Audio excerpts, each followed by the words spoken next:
In today's video, I'm going to teach you how to redact information using Adobe Acrobat 11 Pro.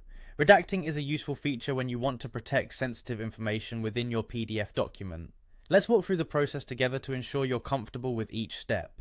First, you'll need to open your PDF file in Adobe Acrobat 11 Pro. If you're not familiar with how to do this, simply launch the program and select File from the menu bar. Then click Open and choose the PDF file you want to work with. Once your document is open, move on to the next phase. Once your PDF is ready, navigate to the All Tools tab on the left side of the screen. In this section you'll find various options, but for our purpose, locate and select Redact a PDF.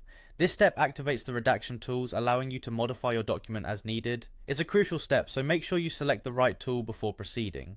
With the redaction tool activated, you can now click and drag your mouse over the parts of the text or images you want to remove. Carefully select the specific information that you wish to redact. This might include sensitive data such as names, addresses, or financial details. The tool will create a black box over the areas you choose, hiding the confidential information from view. Take your time here to ensure you haven't missed any details that need redacting. After you've selected the information, you'll want to click on Apply to finalize your selections. The act of applying these changes makes your redactions permanent across the document.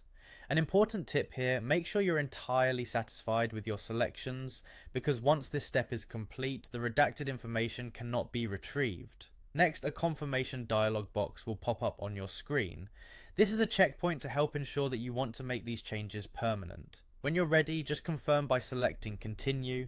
This simple confirmation keeps accidental redactions from happening, so feel confident stepping through this part. Lastly, after your redactions are confirmed and applied, don't forget to save your document. Click Save to ensure all your changes are well documented and secure. It's a good practice to save the file under a new name or in a different location, so you retain access to the original document if needed. That's the process of redacting information using Adobe Acrobat 11 Pro, broken down step by step. By following these instructions, you can efficiently protect any sensitive information contained within your PDF files. Thanks for watching, and happy redacting.